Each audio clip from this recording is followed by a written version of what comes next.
Hello everyone. आज हम बात करेंगे सिजोफ्रेनिया के बारे में। इसमें हम सिजोफ्रेनिया की परिभाषा, लक्षण, प्रकार, निदान और उपचार की बात करेंगे। इसमें मानसिक स्वास्थ्य कैसा हो जाता है, न्यूरोसाइंस क्या कहती है और मनोविकार क्यों है, ये इन सभी चीज़ पे चर्चा करेंगे। सिजोफ्रेनिया क्या है? सिजोफ्रेनिया एक गंभीर मानसिक विकार है जिसमें व्यक्ति की सोच, भावना और व्यवहार इस तरह प्रभावित होते हैं कि उसका वास्तविकता से संपर्क टूट जाता है। यह मस्तिष्क की कार्य प्रणाली में रासायनिक असंतुलन के कारण होता है। अब कई लोग सोच लेते हैं कि सिजोफ्रेनिया एक पर्सनालिटी डिसऑर्डर है, बट ऐसा नहीं है। ये उससे बिल्कुल अलग है। अब सच्चाई यह है कि यह मस्तिष्क में डोपामीन और ग्लूटामेट जैसे न्यूरोट्रांसमीटर के असंतुलन से होने वाला न्यूरोलॉजिकल विकार है। अब देखिए, दुनिया भर में लगभग 2.4 करोड़ लोग सिजोफ्रेनिया से प्रभावित हैं। ये WHO की रिपोर्ट है। यह आमतौर पर 16 से 30 वर्ष की आयु के बीच में शुरुआती में देखा जाता है। इसके सकारात्मक लक्षण भी होते हैं और नकारात्मक लक्षण भी होते हैं। सकारात्मक लक्षण में भ्रम है, जिसमें व्यक्ति इसमें पर सेक्टरी, कोई मुझे मारना चाहता है, मैं ईश्वर का अवतार हूँ, मेरे अंदर सुपर पावर है, टीवी और अखबार में मेरे ही बारे में बात हो रही है, मुझे संदेश दिया जा रहा है, इस तरह के व्यक्ति बातें करने लगता है। अब दूसरा है मति भ्रम यानी हेल्यूसिनेशन। ऑडिटरी, विजुअली और टेक्टाइल जैसी इसमें हेल्यूसिनेशन देखे जाते हैं, जिसमें आवाज़ें सुनाई देती हैं जो और किसी को नहीं सुनाई देती, सिर्फ उसी व्यक्ति को सुनाई देंगी। विजुअल चीज़ें देखेगा जो उसी को दिखाई देंगी, किसी और को जो चीज़ें मौजूद नहीं है वो देखेगा वो। ऐसी अनुभूतियाँ और वास्तव में नहीं होती हैं ऐसी अनुभूतियाँ। और फिर तीसरा है अव्यवस्थित सोच, डिसऑर्गेनाइज्ड थिंकिंग।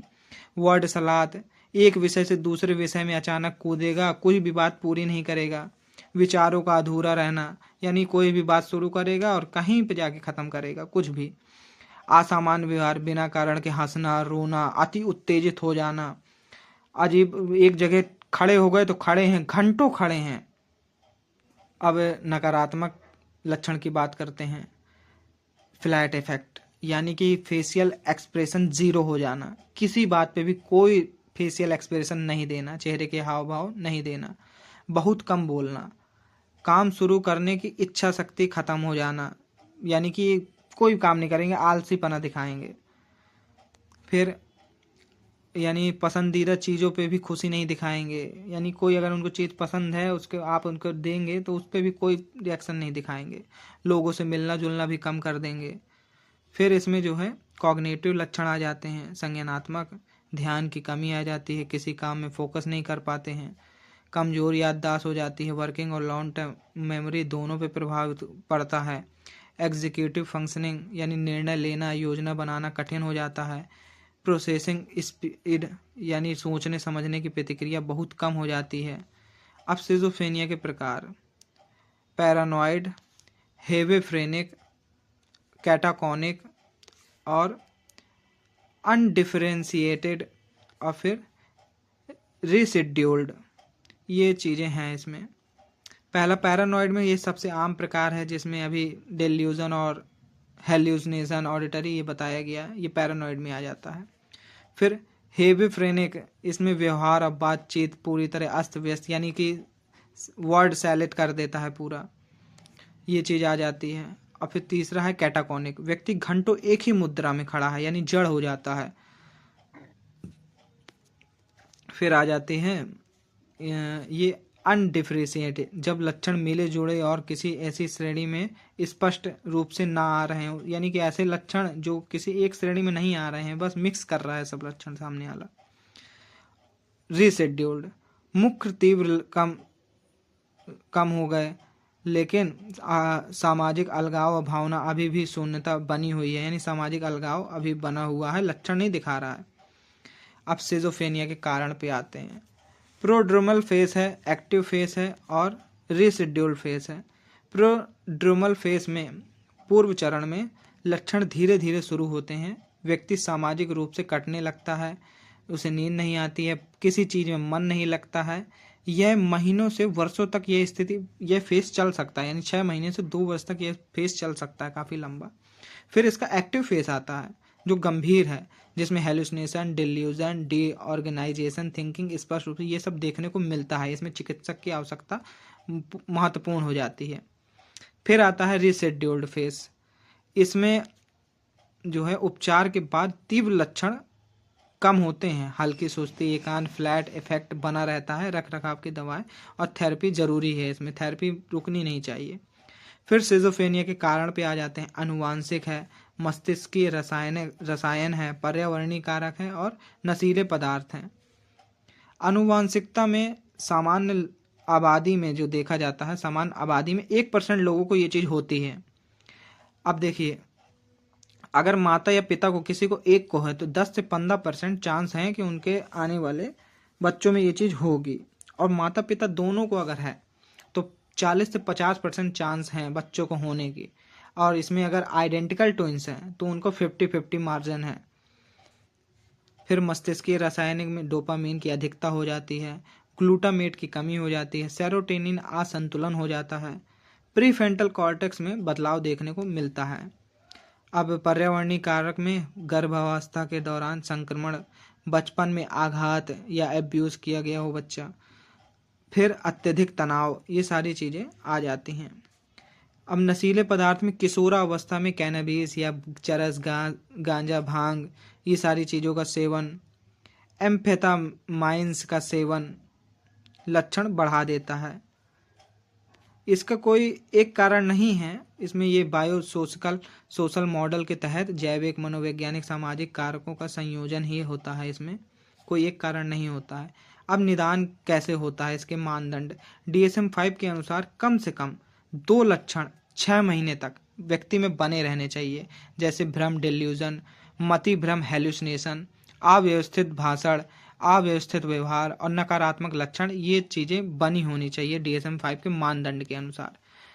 शारीरिक परीक्षण होता है, फिर मेंटल स्टेटस एग्जामिनेशन होता है, मनोविज्ञान मूल्यांकन होगा, फिर ब्रेन इमेजिनिंग होगी, जिसमें MRI, CT स्कैन देखा जाता है, इसमें शोध किया जाता है सामने वाले को।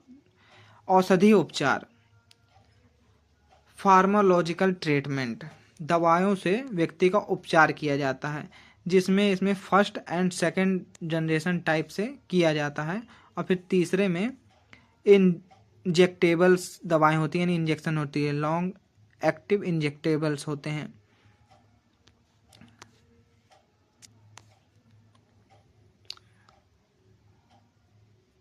डोपामाइन के इंजेक्शन, फिर पॉजिटिव सिम्पटम के असरदार होते हैं, ये सब जो है दी गई हैं दवाएं। और इसमें एक सबसे बड़ी दिक्कत तब आती है जब डॉक्टर की सलाह के बिना व्यक्ति दवाई बंद कर देता है, और जब दवाई बंद कर दिया तो उसके दोबारा बढ़ने के चांसेस बहुत ज़्यादा बढ़ जाते हैं, जिसमें 80% तक ये खतरा बढ़ जाता है। अब देखिए मनोसामाजिक उपचार, जिसमें CBT, कॉग्निटिव बिहेवियरल थेरेपी आ जाती है, फैमिली थेरेपी आ जाती है, सोशल स्किल ट्रेनिंग आ जाती है, फिर वोकेशनल रिहैबिलिटेशन है, केस मैनेजमेंट है और माइंडफुलनेस या वेलनेस है। जिसमें से CBT में देखा जाए तो भ्रम और मति भ्रम को चुनौती देना सिखाता है, विचारों को जांचने और वैकल्पिक सोच को विकसित करने के लिए दिया जाता है, यानी व्यक्ति को ये सिखाया जाता है कि वो जो देख रहा है उसको वो पहले समझे कि वो सही है या नहीं सही है। परिवार को बीमारी के बारे में शिक्षित करना, यानी परिवार के सदस्यों को बताना कि वो बीमार है, उसके साथ ठीक से व्यवहार करें। फिर सोशल स्किल ट्रेनिंग, बातचीत, आंखों के संपर्क, सामाजिक परिस्थितियों में उचित व्यवहार करना सिखाया जाता है।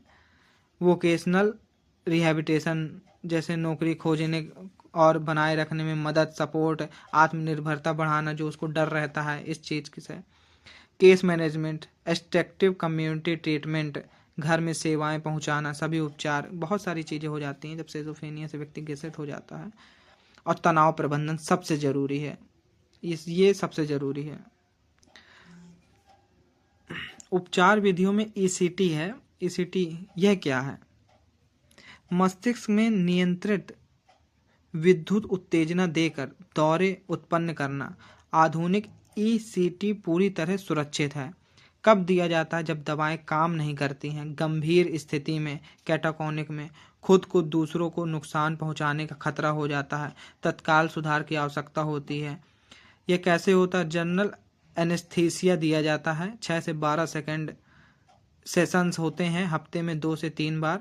मेमोरी लॉस का थोड़ा रिस्क होता है और अधिकांश रोगियों में प्रभावी है ये, यानी एक प्रकार से उसको जो है इलेक्ट्रिक शॉक दिया जाता है, जिसमें टीएमएस है, आरटीएमएस है, रिपीटेटिव टीएमएस है, प्री सपोर्ट है और फिर आर्ट थेरेपी है, कला चिकित्सा भी आती है।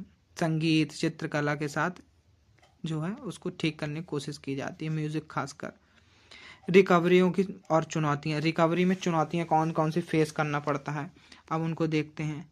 स्टिग्मा, यानी कि हमारे समाज में एक चीज़ ये भी है कि अगर किसी को कोई मानसिक बीमारी हो गई तो उस पर जो है स्टिग्मा, कलंक लगा दिया जाता है कि ये तो पागल है।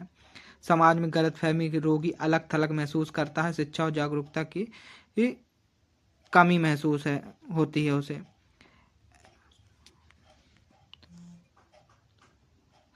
कई बार जो है व्यक्ति दवा लेने से रोगी मना कर देता है। फिर इसमें जो है सुसाइड, आत्महत्या का खतरा भी बहुत ज़्यादा बढ़ जाता है।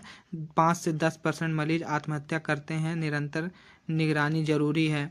फिर जो है 40 से 50% मरीज दवा नहीं लेते हैं कि ऐसे ही सही हो जाएगा, ये सोचते हैं। केयर गिवर के लिए सुझाव, फैमिली सपोर्ट, धैर्य रखें, दवा का रिकॉर्ड रखें, घर में शांति, यानी कि टेंशन, तनाव उत्पन्न ना हो, भ्रम को गलत ना कहें, नियमित डॉक्टर से मिलें, खुद का और मरीज का ख्याल रखें। ये सारी चीज़ें ज़रूरी हैं। अब देखा जाए तो यहाँ पे कुछ महत्वपूर्ण आंकड़े हैं, यानी दुनिया भर में 2.4 करोड़ लोग दुनिया भर में इससे प्रभावित हैं। दुनिया भर की आबादी में 1% लोगों को है ये चीज़, और शुरुआत की आयु वर्ष 16 से 30 वर्ष की होती है, जिसमें ये देखने को मिलता है। 50% इलाज हो जाता है, लोग ठीक हो जाते हैं 50%। 80% लोग जो है यानी कि ठीक होते होते दवाएं बीच में बंद कर देते हैं, जिससे कि ये दोबारा जो है देखने में बढ़ जाता है। ये सारी चीज़ें बहुत दिक्कत देती हैं, और इसमें पुरुषों में ये चीज़ जल्दी देखने को मिलती है। पुरुष सबसे ज़्यादा प्रभावित होते हैं इससे।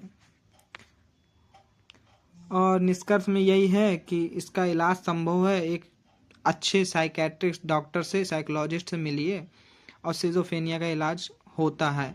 लेकिन जब तक व्यक्ति इस चीज़ को समझ पाता है बहुत देर हो चुकी होती है, लेकिन फिर भी कहीं ना कहीं कोशिश की जाती है। तो ऐसे ही इम्पोर्टेंट जानकारी के लिए चैनल को सब्सक्राइब कीजिए, लाइक कीजिए और कमेंट कीजिए कैसी लगी आपको वीडियो।